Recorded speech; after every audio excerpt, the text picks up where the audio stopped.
Para sahabatku, para putraku yang dirahmati Allah, saya membaca di salah satu komentar di salah satu YouTube, ada yang usul karena masih mengalami kebingungan tentang qada dan qadar.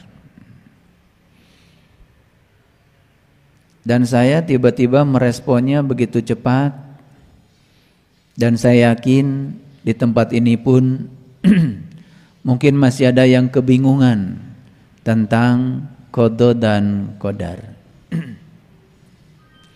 Oleh karena itu, saya memberi judul kajian kita hari ini, meluruskan kesalahpahaman tentang qada dan qadar. Kenapa harus diluruskan? Karena saya bermula dari diri saya sendiri. Saya belajar agama sejak dari kecil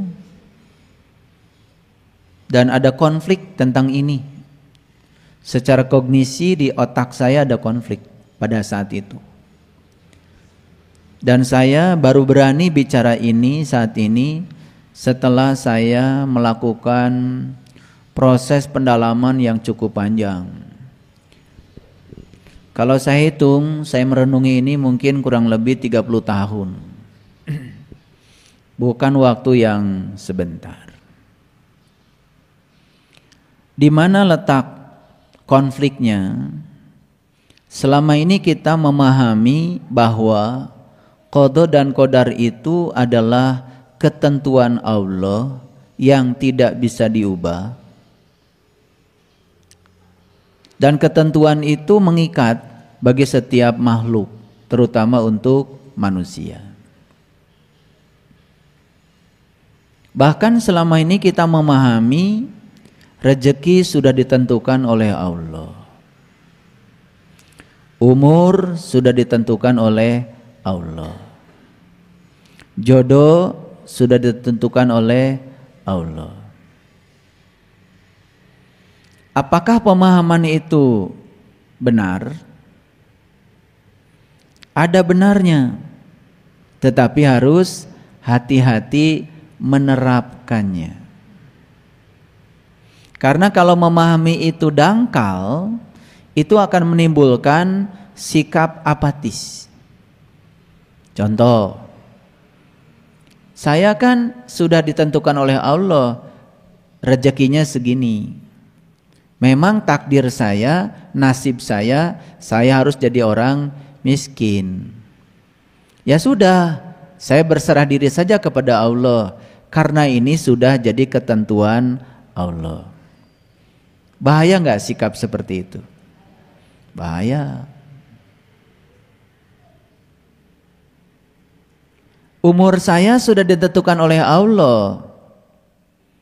Jadi buat apa saya harus makan sehat? Buat apa saya harus belajar mensucikan jiwa saya? Buat apa saya harus belajar membereskan mental saya? Toh umur saya kan sudah ditentukan Allah. Nanti juga pada saatnya kan saya mati. Terus buat apa saya harus olahraga, susah-susah hidup sehat? Kan umur saya sudah ditentukan Allah. Bahaya enggak kalau gitu? Bahaya. Dan banyak hal lain yang sampai hari ini masih mencengkram pikiran kita.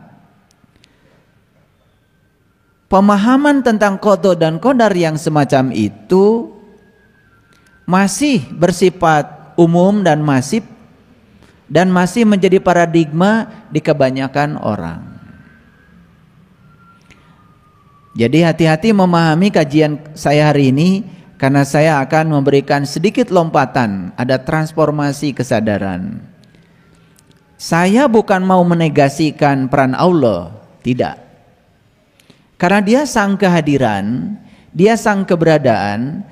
Tidak ada satu peristiwa pun di semesta ini yang terjadi tanpa kehadirannya, tanpa keberadaannya. Seorang ibu tidak mungkin punya anak kalau tidak ada kehadiran Allah. Bahkan seorang ibu tidak mungkin bisa ngeden melahirkan anak kalau tidak ada kehadirannya. Jadi kehadirannya tentu saja sangat penting. Keberadaannya tentu saja sangat penting. Oleh karena itu, pahami betul kajian kita hari ini, karena saya akan mengajarkan cara menerapkan pemahaman tentang qada dan qadar yang benar. Jadi kalau saya baru berani bicara ini 30 tahun, berarti ini adalah sebuah analisis yang sangat panjang. Dan mengapa ini harus diluruskan? Karena ada bahayanya.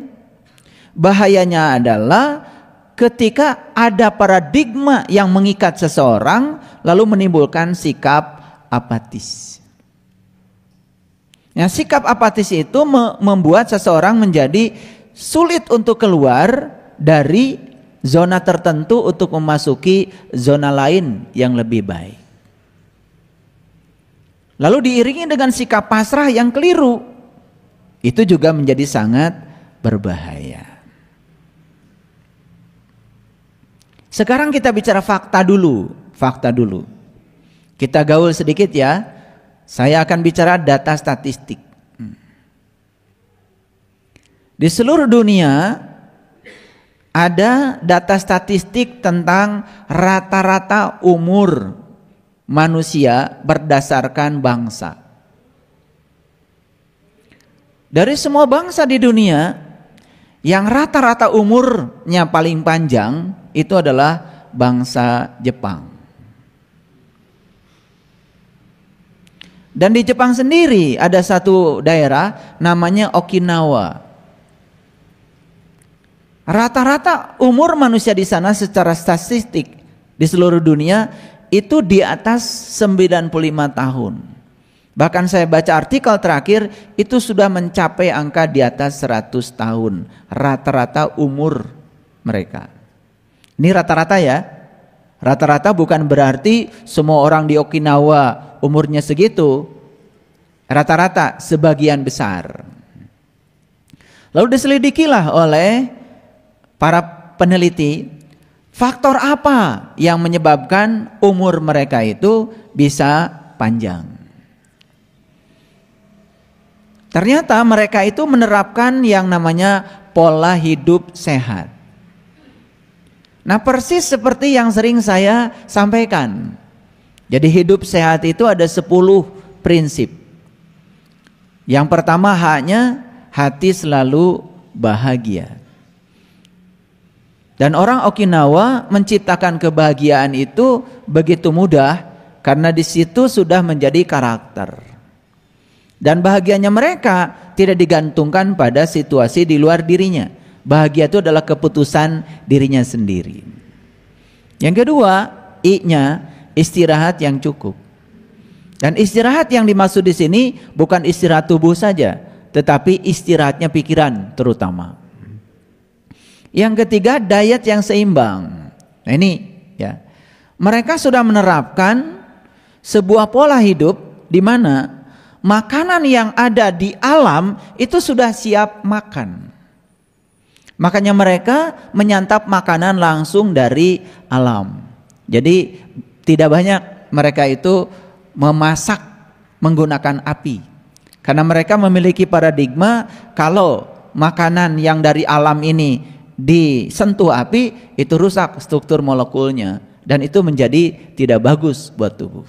Makanya mereka menerapkan prinsip makan langsung dari alam.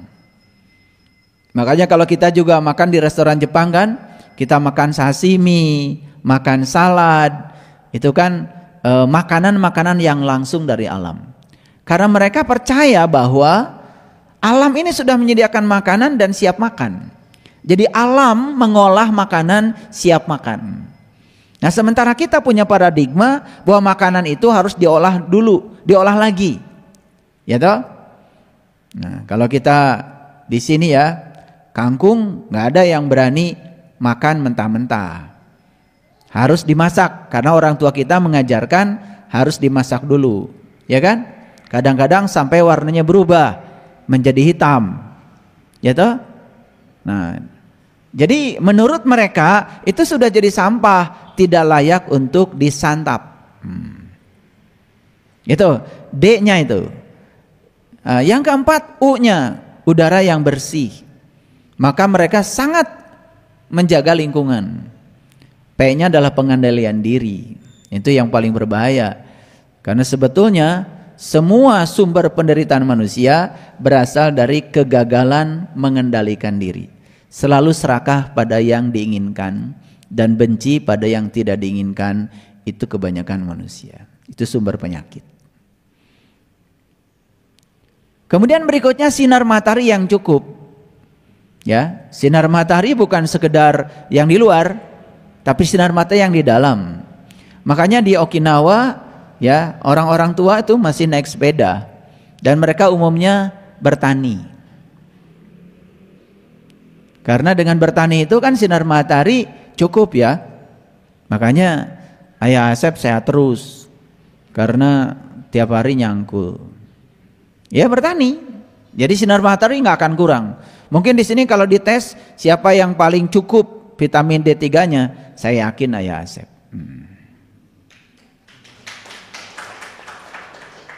Itu pasti di atas 100 tahun.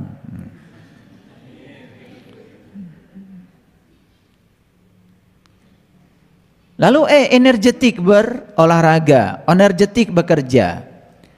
Jadi di sana semua orang tidak boleh menganggur. Jadi harus selalu memiliki mobilitas fisik yang tinggi. Energetik. Nah, kita suka salah ngomong, kadang-kadang suka sosok Inggris. Kamu energik sekali. Udah salah itu. Makanya jangan asal ngomong. Dalam bahasa Inggris tidak ada energik, yang ada energetik. Energetik itu berenergi. Nah, kita suka ngomong asal kan, sok-sok asing gitu, tapi gak tepat. Energik, nggak ada itu, nggak ada. Yang ada tuh energetik ya, energetik itu berenergi. Kalau energik saya juga nggak tahu artinya apa. Lalu S, sehat ya, H, hubungan sosial. Hubungan sosial itu itulah ya, luar biasa ya. Hubungan sosial bukan sekedar hubungan dengan manusia, tapi hubungan dengan alam, hubungan dengan tumbuh-tumbuhan, hubungan dengan binatang. Itu dijaga betul keseimbangannya. Jadi orang-orang yang sudah tinggi tingkat peradabannya, terutama mencapai kesadaran yang tinggi, dia sangat hati-hati ya. Sangat hati-hati. Itu akan sebutnya pola leluhur kita di Priangan ya. Dengan prinsip sili asa, sili asi, sili asu, sili wawangi. Sangat menjaga. Kemudian A, air putih yang cukup. Itu. Karena bumi mengajarkan bahwa 75% bumi itu adalah air. Karena ini adalah bumi kita, bumi mikro kita, 75% bumi kita ini harus isinya air. Dan ternyata mereka menerapkan pola makan 80 berbanding 20. Jadi hanya 80% lambung mereka diisi makanan. 20% kosong. Nah, struktur makanan yang bagus ya, di bawahnya air, setelah itu buah, sayur, lalu di situ ada macam-macam ya, ikan-ikan. Nah, kalau perlu nasi di atas, itu pun hanya 80%. 20% lambung kita harus kosong. Sebetulnya kan itu prinsipnya Nabi Muhammad. Makanlah sebelum lapar dan berhentilah makan sebelum kenyang.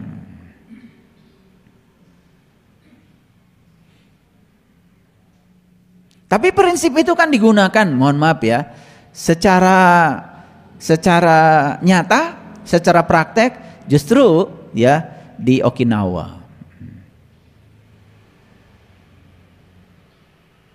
Pertanyaannya, jadi kalau umur itu ditentukan oleh Allah,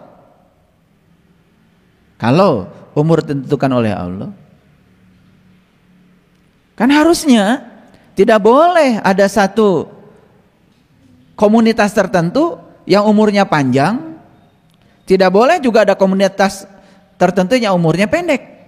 Ya suka-suka Allah dong.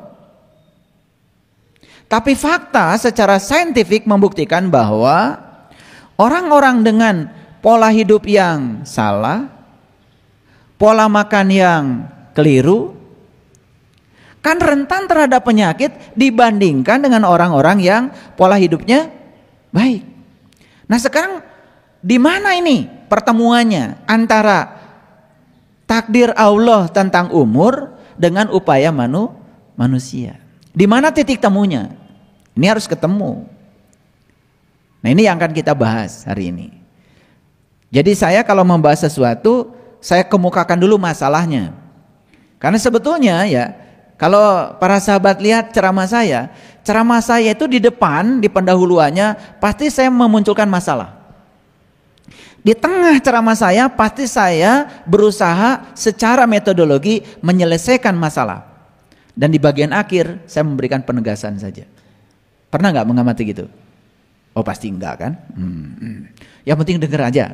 Itu polanya begitu. Nah ini saya buka rahasianya. Dapur saya begitu. Karena harus seperti itu memang ya, pola pembelajaran supaya teori komunikasinya nyambung. Oke. Terasa ya masalahnya. Oke. Sekarang rezeki katanya ditentukan oleh Allah. Jadi ada orang kaya, ya takdirnya memang dia kaya gitu. Ada orang yang tidak terlalu kaya lalu mengatakan, ya takdirnya saya memang segini gitu. Apakah betul 100% di situ Allah bermain? Dan sama sekali tidak ada kaitannya dengan upaya seseorang untuk membuat itu berbeda. Kan banyak yang belum bisa mempertemukan itu. Antara upaya manusia dengan kehendak Allah. Nah bagaimana cara Allah bekerja?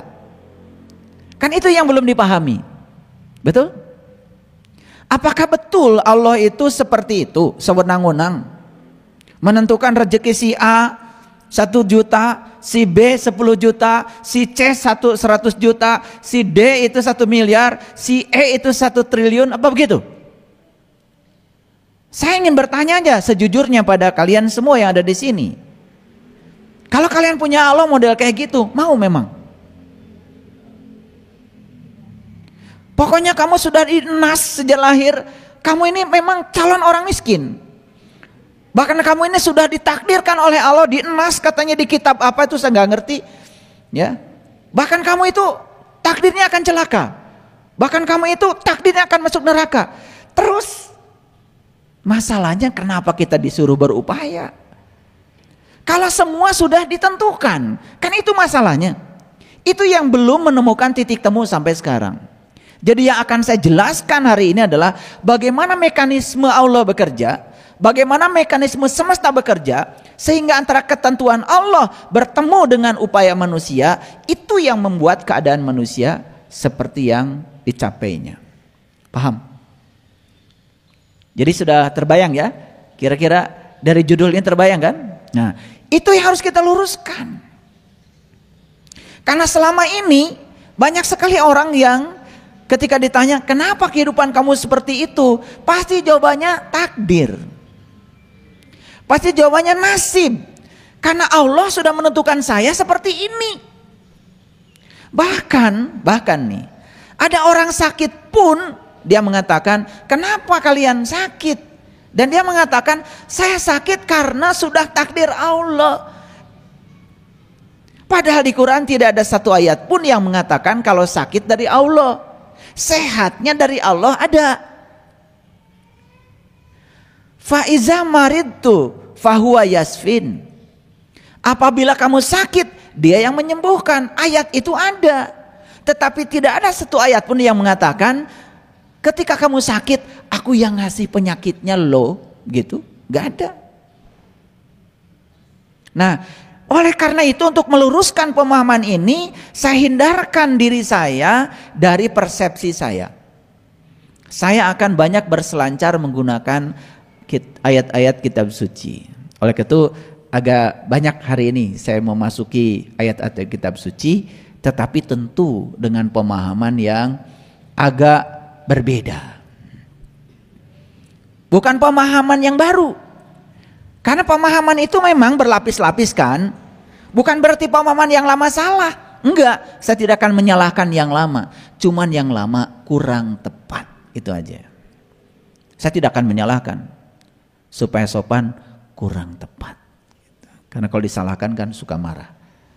Kalau kurang tepat walaupun salah masih tenang. Ya kan? Ya kan? Oke. Jadi supaya kalian tenang aja. Baik, sudah dipahami ya judul ini ya? Oke. Kalau sudah dipahami, mari kita masuk pada kajian kita. Ini udah masuk pada inti kajian kita. Jangan kaget ya. Saya sudah coba searching ya tentang qada dan qadar. Bahkan saya coba lihat banyak artikel, bahkan ratusan artikel yang sudah saya baca sama gak ngertinya saya maksudnya baca artikel itu. Saya tanya kamus bahasa Indonesia, kamus besar bahasa Indonesia. Nah, jadi supaya kelihatan sedikit saintifik, maka saya coba menggunakan pendekatan kamus besar bahasa Indonesia. Jadi dalam kamus besar bahasa Indonesia ada istilah nasib, ada istilah takdir yang diambil juga dari qada dan qadar. Apa sih nasib itu?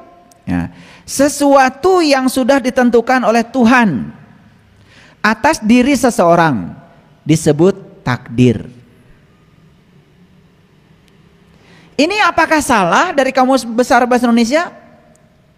Tidak salah. Tapi hati-hati menerapkannya. Karena kalau kita menerapkan ini secara langsung, sesuatu yang sudah ditentukan oleh Tuhan atas diri seseorang yang namanya takdir, ini kalau dipahami secara utuh begini tanpa ada proses untuk mencernanya sangat berbahaya. Karena ini akan mengatakan saya begini karena Tuhan. Ini akan menyebabkan seseorang untuk tidak bisa meniti ke dalam diri. Tuhan akan menjadi kambing hitam, disalahkan dalam segala hal. Sakit salah Tuhan, miskin salah Tuhan, gak punya kerjaan salah Tuhan, duit gak punya salah Tuhan, semua menjadi salah Tuhan. Bodoh salah Tuhan. Bahaya gak kalau gini? Jadi dalam kamus bahasa Indonesia ini apakah salah? Menurut saya ini tidak salah. Cuman menerapkannya hati-hati. Nah kita harus tahu bagaimana caranya Allah bekerja. Menentukan nasib seseorang. Menentukan takdir seseorang. Catat dulu ya. Oke.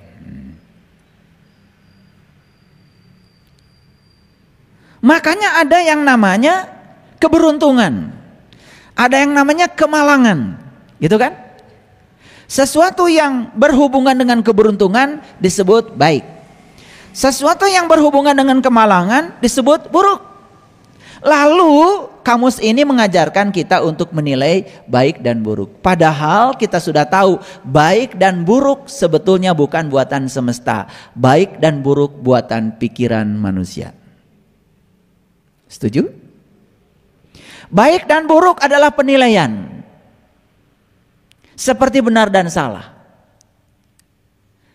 Hati-hati. Tuhan tidak pernah terjebak baik buruk. Tuhan tidak pernah terjebak benar dan salah. Karena Tuhan itu adalah kebenaran. Al-haqqu mirabbika fala takunanna minal mumtarin. Allah itu adalah kebenaran. Kebenaran tidak terjebak oleh baik dan buruk. Kebenaran tidak terjebak oleh disukai atau tidak disukai. Kebenaran tidak terjebak oleh benar dan salah. Pahami dulu sampai di sini, mengerti? Oke, baik. Jadi yang paling berbahaya adalah ketika kita memiliki keberuntungan, kita mengatakan Tuhan sayang pada saya. Tapi ketika kita mengalami kemalangan dan kita akan mengatakan Tuhan tidak sayang pada saya. Kita sudah mengalami dikotomi tentang Tuhan. Ada dualitas penilaian kita pada Tuhan. Kadang Tuhan itu baik, kadang Tuhan itu tidak baik. Bahaya nggak? Bahaya. Kita sudah mendiskreditkan Tuhan dengan sifatnya yang antagonis. Padahal Tuhan tidak memiliki sifat yang semacam itu. Paham? Oke. Pelan-pelan ya, ngajinya pelan-pelan supaya pelajaran saya nyerep. Ya, makanya setelah ngaji dengan saya, semua harus kasurupan. Ya? Tahu kasurupan? Kasurupan itu dari kata surup, surup nyurup. Jadi kasurupan oleh pelajaran saya maksudnya. Bukan kasurupan sama yang lain, ya. Kasurupan oleh pelajaran saya. Jadi saya selalu doakan setiap kajian saya kalian kesurupan oleh pelajaran saya. Itu bukan kesurupan wuluh wah wuluh weh menta surut jeung kopi. Nu kitu mah lamun aya nu kasurupan gitu minta kopi jeung surutu tong dibere. Bere cabe we. Popokan banget naku cabe, cager. Itu acting sebetulnya, ya. Lalu datanglah tuh, ya, orang-orang yang sok-sok pinter menganggap diri seorang penyembuh, ahli menundukkan kesurupan. Sama gilanya. Baik, kita teruskan dulu, ya. Makanya kan ada yang namanya nasib malang. Ada yang namanya nasib buruk. Kalau yang menentukan nasib itu Tuhan, masa Tuhan bilang seseorang menentukan seseorang malang, menentukan seseorang buruk? Tuhan macam apa kayak gitu? Ngerti? Oke, kedua. Bukankah Tuhan itu maha pengasih, maha penyayang? Ternyata setelah saya kaji lebih dalam, Tuhan tidak begitu modelnya. Tuhan itu menyediakan rezeki yang sama buat semua orang, menyediakan kebahagiaan yang sama buat semua orang, menyediakan yang sama buat semua orang. Kenapa kita berbeda? Kita yang membedakan menjadi berbeda karena cara kita untuk berhubung dengan Tuhan itu yang berbeda. Cara kita memandang Tuhan itu yang berbeda. Itu yang membedakan keadaan kita hari ini. Paham? Oke. Nah ini kan harus dibongkar ya paradigma kita tentang Tuhan.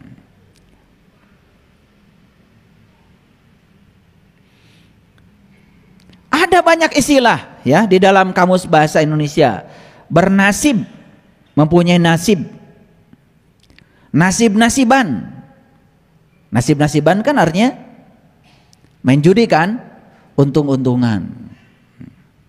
Bergantung pada nasib atau mengadu nasib. Kan banyak kan? Kenapa kamu pergi ke kota? Mau mengadu nasib. Nah yang mengadu nasib itu karena memang dia tidak ngerti di kota mau kerja apa, rencana di kota apa, jadinya mengadu nasib. Itu namanya nasib-nasiban.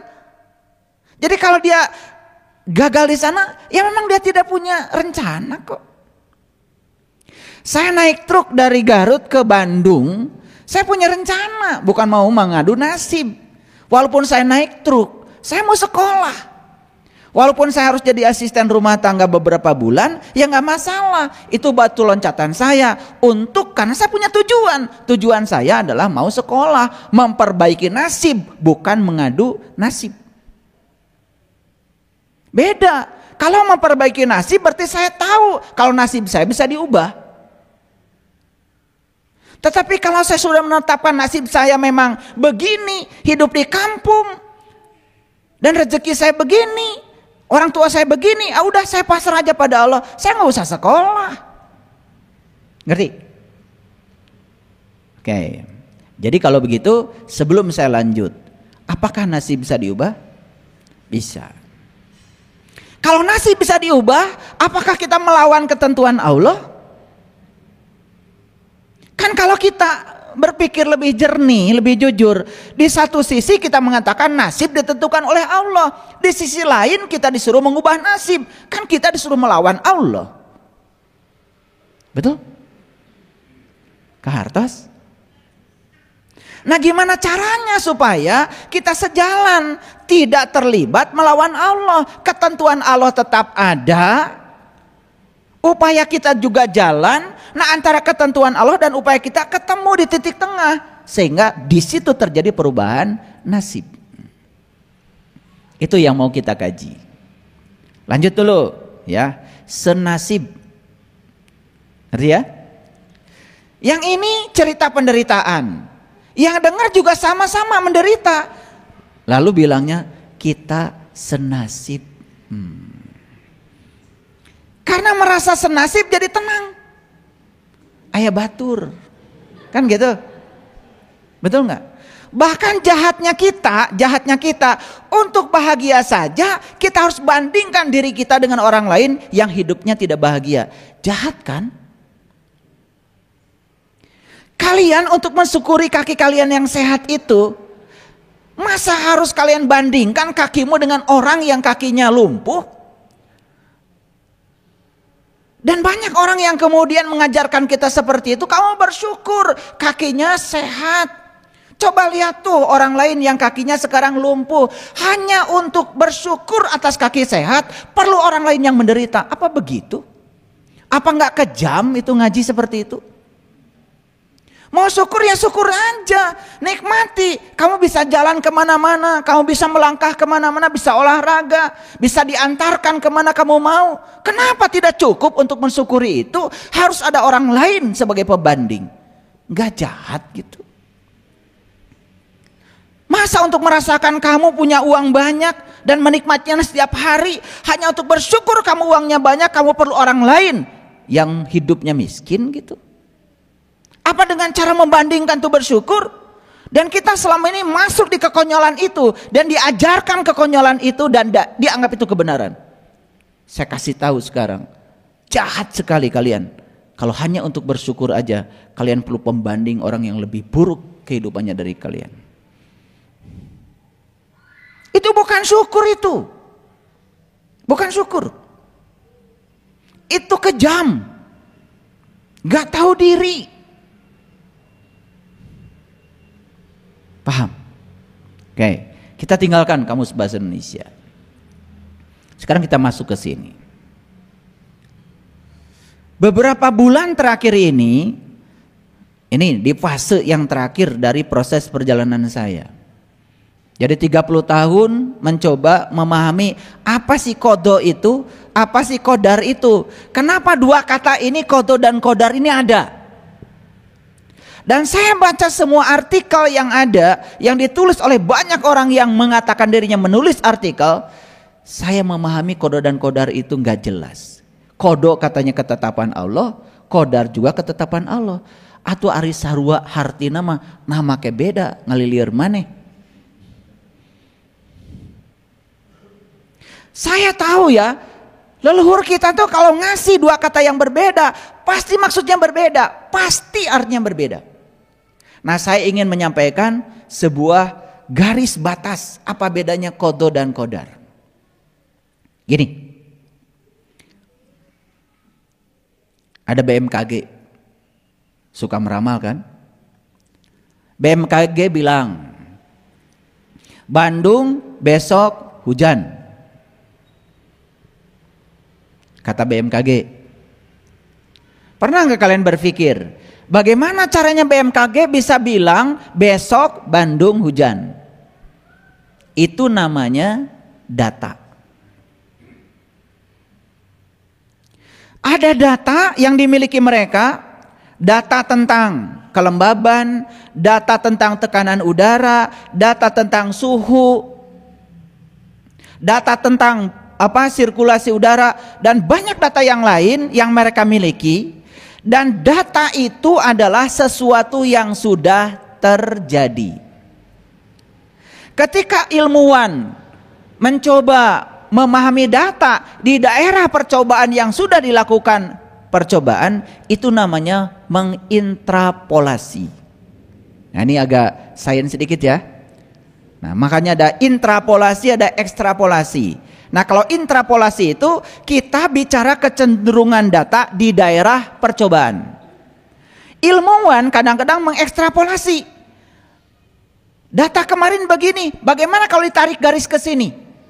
Itu namanya mengekstrapolasi, menarik garis ke daerah yang kita belum punya datanya, karena besok kan belum ada. Dari situlah mereka mengatakan besok Bandung akan hujan, berdasarkan data yang sudah terjadi. Itu data. Nah, besok Bandung hujan atau tidak, itu namanya fakta. Jadi data bisa sama dengan fakta, data bisa tidak sama dengan fakta. Paham maksud saya? Ngeri ya? Namanya juga ramalan. Ramalan cuma dua kemungkinannya, probability dari ramalan cuma dua, karena 50-50. Iya atau tidak, terjadi atau tidak, kan begitu. Namanya juga ramalan. Ramalan nggak ada, cuma dua kemungkinannya. Ulangi, ada data, ada fakta.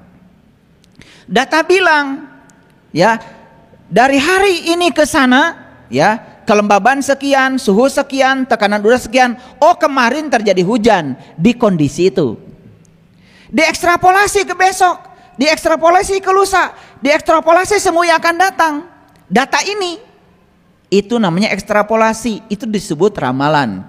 Faktanya belum tentu sama dengan data. Buktinya apa? Ramalan dia meleset karena apa? Tiba-tiba ada treatment dari alam. Apa yang terjadi? Ada badai. Tiba-tiba bibit hujan yang di atas Bandung itu dibawa oleh badai. Itu treatment alam. Bisa treatment alam secara alami, bisa juga treatment ilmuwan. Kan bisa sebetulnya hujan dikurangi. Masih ingat kan ketika Jakarta terus diguyur hujan, banjir tak tertahan. Dibuat rekayasa oleh BPPT, bagaimana caranya supaya hujan tidak terlalu sering turun di Jakarta. Bahkan kemarau bisa ditreatment jadi hujan. Itu namanya treatment. Treatment itu bisa dari alam, secara alami, bisa juga dilakukan oleh ilmuwan. Itulah pentingnya ilmuwan. Ini ngerti gak saya ngomong gini?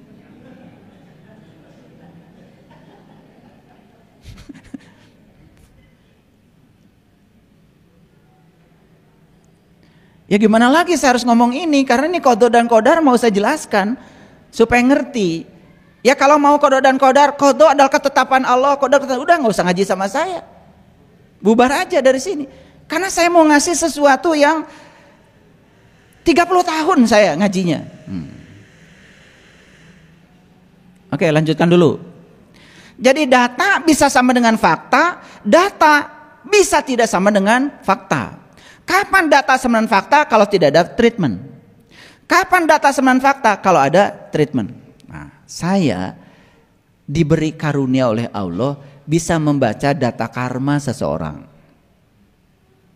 Jadi saya bisa baca tuh 1000 tahun yang lalu kamu di mana dan kehidupannya seperti apa. Saya tahu. Saya diberi karunia itu. Bisa baca. Sehingga yang sudah dibaca data karma oleh saya kasih tahu di data terbaca sebetulnya Anda itu di umur sekian bakal kena penyakit kanker di data. Apakah faktanya di umur sekian bakal kanker? Belum tentu. Kalau mau ada treatment, makanya saya kasih treatment, ubah pola hidup kamu. Bisa jadi di umur sekian tidak jadi. Itu kan data.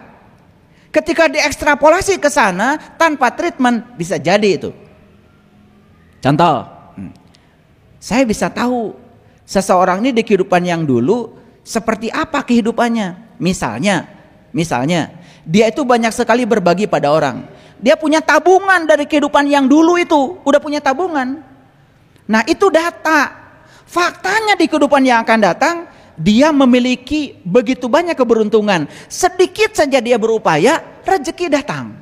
Beda dengan orang lain. Sudah berupaya dari pagi sampai petang, tetapi rezekinya susah dan seret.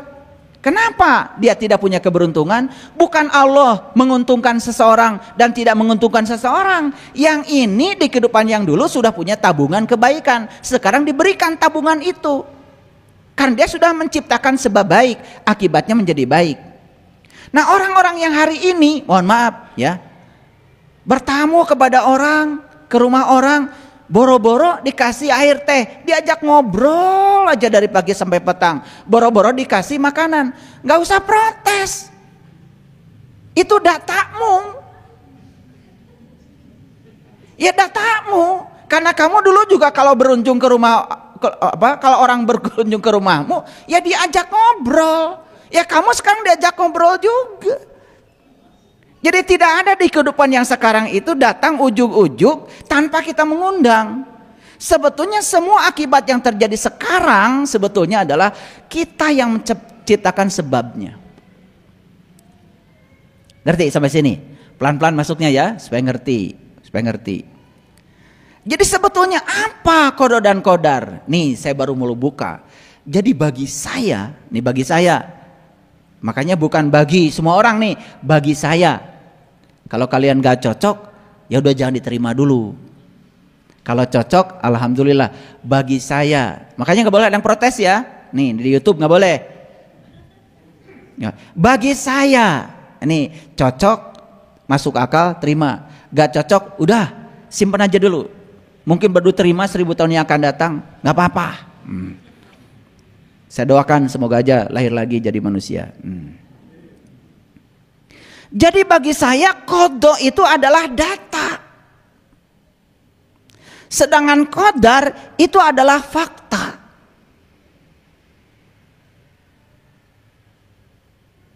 Ulangi lagi. Jadi qada itu data sebetulnya. Qadar itu fakta. Nah sekarang kita berselancar dulu. Kita lihat beberapa artikel dari banyak ilmuwan. Saya pernah kuliah namanya fisika polimer.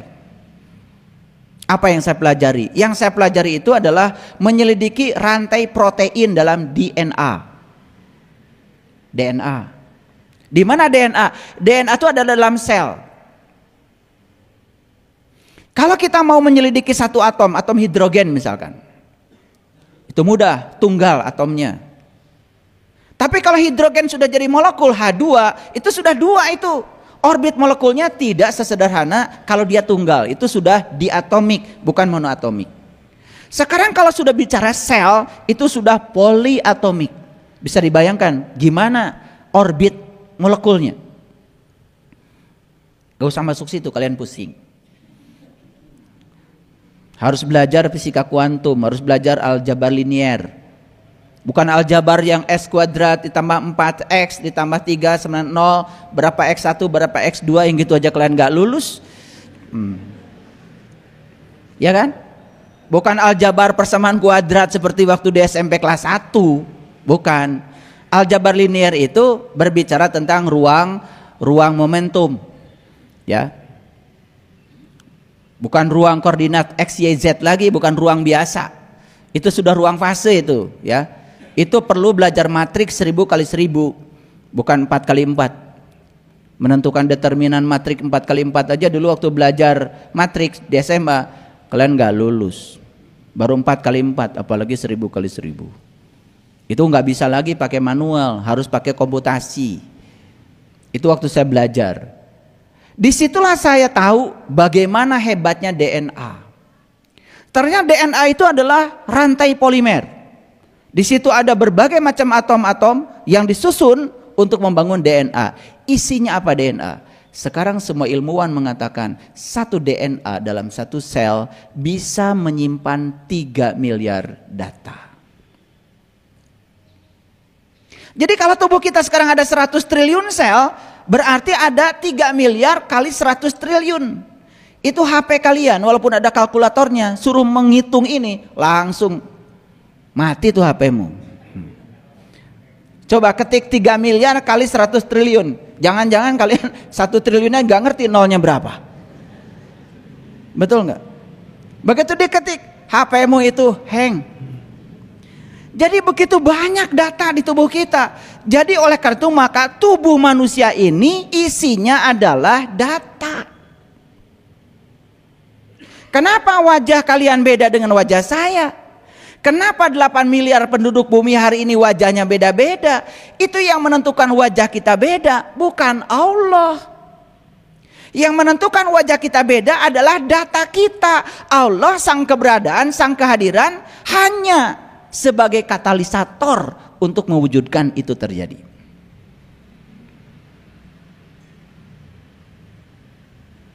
Maaf ya, tidak bisa dipungkiri. Kalau kita menilai orang, pasti kan ada dua. Yang ini cantik, yang ini kurang cantik.